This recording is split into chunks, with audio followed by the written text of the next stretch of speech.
Welcome to another More Than It Seems. Here we have this 1953 wedding dress. It has lace on the bodice and bottom of the skirt and sleeves. The pleats at the waist are just making it more full. It has 33 buttons down the back and then a matching almost 30 in the front. It was for the wedding of Bill and Verliss Wittmer. Her maiden name was Rasmussen. They got married on October 4th, 1953 at Alden Lutheran Church. So the dress has turned a little bit yellow with age. That kind of happens. The bodice is satin under the lace. And it's just got this beautiful lace all around it. So here you can see there was a newspaper article talking about how this Alden girl has a shower. Verliss and Bill at the ball game was apparently a humorous reading for the couple at that event. Among other readings, you're welcome to pause and read any of these articles as we go through them. There was also, of course, a newspaper engagement announcement. This photo here is used more than once in different articles about Verliss. Then, of course, there's this wedding announcement, and you can see her wedding dress there. It's interesting because the sleeves in the picture look a lot more full than they do just on the dress form here. But this is the dress, and you can read all about their wedding. They used to do that back in the 50s especially, talking about the attendance and the colors and everything about the wedding that happened. But I'd like to talk to you a little bit more about earlier in her life. And you can see here, this is from the Alden Advance in 1947, so not too much earlier. But this was from the end of December, about December 31st actually. And she was a victim of polio, and she ended up going to the Kenny Institute. She was taken there by ambulance on Christmas Day when she was 12 years old, and ended up staying there for a long time. When they took her there, her fever reached 103. And of course, you can pause and read this, or you can listen to me, whichever you prefer.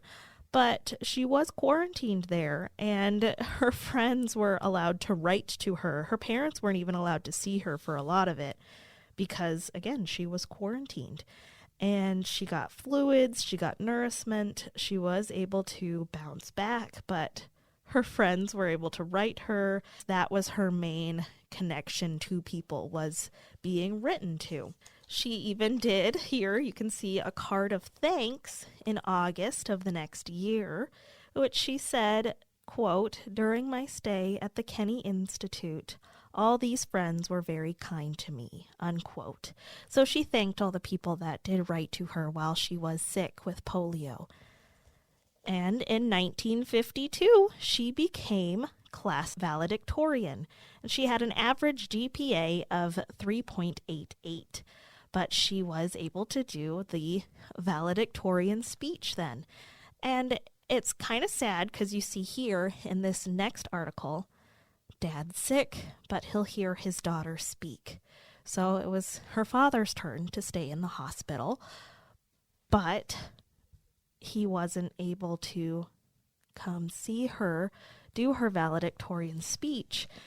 And she wanted her dad to hear her speech. So her friends in Alden also wanted that for her and him.